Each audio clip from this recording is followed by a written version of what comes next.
untuk menurunkan BI rate sebesar 25 basis point menjadi 4,75%, suku bunga deposit facility turun sebesar 50 basis point menjadi 3,75%, dan berdasarkan asesmen mengenai perkembangan, prospek, dan berbagai indikator global nasional tersebut, rapat Dewan Gubernur Bank Indonesia pada 16 dan 17 September 2025 memutuskan untuk menurunkan BI rate sebesar 25 basis point menjadi 4,75%, suku bunga deposit facility turun sebesar 50 basis point menjadi 3,75%, dan suku bunga lending facility turun sebesar 25 basis point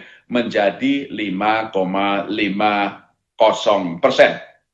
Keputusan ini sejalan dengan upaya bersama untuk mendorong pertumbuhan ekonomi dengan menjaga tetap rendahnya perkiraan inflasi 2025 dan 2026 dalam sasaran 2,5 plus minus 1%, dan stabilitas nilai tukar rupiah sesuai dengan fundamentalnya.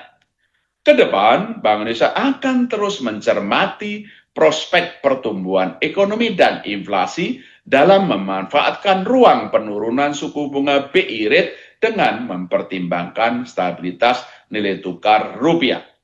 Sejalan dengan itu, ekspansi likuiditas moneter dan kebijakan makro berisiko longgar terus diperkuat untuk menurunkan suku bunga, meningkatkan likuiditas, dan mendorong kredit pembiayaan bagi pencapaian pertumbuhan ekonomi yang lebih tinggi.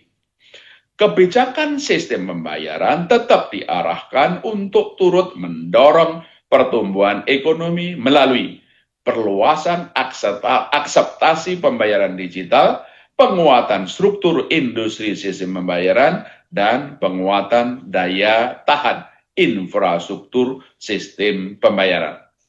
Arah bauran kebijakan moneter, makro berisiko, dan sistem pembayaran untuk turut mendorong pertumbuhan ekonomi dengan tetap mempertahankan stabilitas tersebut didukung dengan langkah-langkah kebijakan sebagai berikut.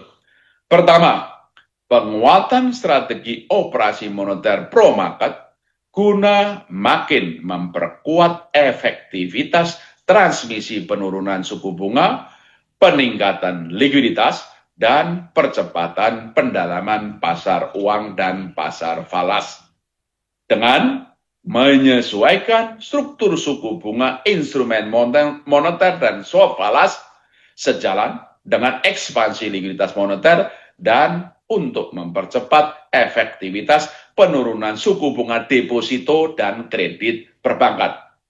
Meningkatkan likuiditas di pasar uang dan perbankan melalui penurunan sekuritas rupiah Bank Indonesia SRBI dan pembelian surat berharga negara SPN di pasar sekunder secara terukur, dan memperkuat peran dealer utama untuk meningkatkan transaksi SRBI di pasar sekunder dan transaksi repurchase agreement repo antar pelaku pasar. Kedua, penguatan strategi stabilisasi nilai tukar rupiah yang sesuai dengan fundamental melalui intervensi baik melalui transaksi spot dan domestic non-delivery forward di pasar domestik maupun transaksi non-deliverable forward NDF di pasar luar negeri. Strategi ini disertai dengan pembelian surat berharga negara SPN di pasar sekunder untuk meningkatkan likuiditas dan menjaga stabilitas pasar keuangan. Ketiga, penguatan publikasi asesmen transparansi suku bunga dasar kredit SPDK dengan pendalaman pada suku bunga kredit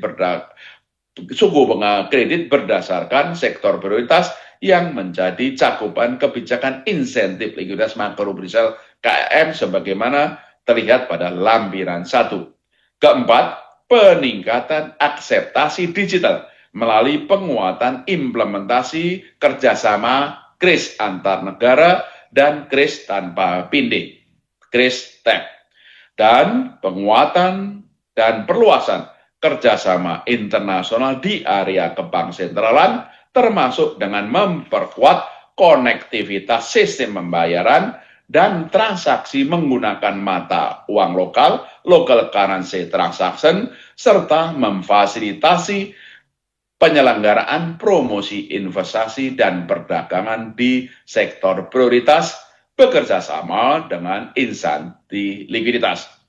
Bank Indonesia juga terus memperkuat sinergi kebijakan dengan pemerintah untuk menjaga stabilitas dan mendorong pertumbuhan ekonomi sejalan dengan program Astacita pemerintah. Selain itu, Bank Indonesia terus memperkuat sinergi kebijakan dengan pemerintah dan juga Komite Stabilitas Sistem Keuangan (KSSK) untuk menjaga stabilitas sistem keuangan. Demikian pokok-pokok keputusan rapat Dewan Gubernur Bank Indonesia pada 16 dan 17 September 2025 dengan tajuk BI rate turun 25 basis point menjadi 4,75%, mendorong pertumbuhan ekonomi, mempertahankan stabilitas. Demikian Pak Ramdan Denny, tolong dipandu mengenai question and answer. Sekian, terima kasih. Wassalamualaikum warahmatullahi wabarakatuh. Waalaikumsalam warahmatullahi wabarakatuh. Terima kasih Bapak Gubernur untuk pemaparan hasil RDDG pada siang hari ini. Selanjutnya izin saya akan membacakan beberapa pertanyaan yang sudah kami kelompokkan. Ada 3 kelompok. Pertama, pertanyaan dari Stefano Reuters dan juga Grace Bloomberg. Bagaimana asesmen Bank Indonesia terhadap perkembangan eksternal dan domestik saat ini? Kemudian yang kedua, bagaimana Bank Indonesia melihat ruang penurunan suku bunga ke depan? Apa saja faktor-faktor eksternal dan domestik yang menjadi fokus Bank Indonesia saat ini? Selanjutnya untuk kelompok kedua, dari Arizal CNBC, Stefano Reuters, dan juga Via Kontan, bagaimana tanggapan Bank Indonesia soal kebijakan pemerintah memindahkan anggaran negara dari Bank Indonesia ke Himbara? Yang kedua, apakah pemindahan anggaran ini akan mengubah view pertumbuhan kredit perbankan? Kemudian kelompok yang terakhir dari Magdalena RRI, apa yang menyebabkan perbankan masih sulit menurunkan suku bunga, padahal Bank Indonesia sudah memangkas suku bunga? Demikian Bapak Gubernur, Bapak Ibu anggota Dewan Gubernur untuk mendapatkan respon dan tanggapannya. Kami persilakan Pak. Terima kasih Pak Ramdan Denny, terima kasih rekan-rekan media atas pertanyaannya. Tentu saja nanti akan saya mengundang Bu Destri Damayanti, Pak Yuda, Bu Aida, Bu Fili, dan Pak Riki untuk menambahkan. Saya akan jawab singkat-singkat dari Stefano Reuters, Grace Bloomberg. Terima kasih atas pertanyaannya. Assessment Bank Indonesia seperti tadi, kalau global tentu saja perlambatan ekonomi di berbagai negara, termasuk negara mitra dagang utama kita, Amerika, China, Uni Eropa, juga Jepang, kecuali untuk India. Dan yang paling utama tentu saja Fed Fund Rate turun. Kami memperkirakan dengan probabilitas melebihi 90%, Fed Fund Rate akan mulai turun besok. Ya, itu kita sebagai salah satu pertimbangan yang kami lakukan dalam keputusan penurunan BI rate pada hari ini.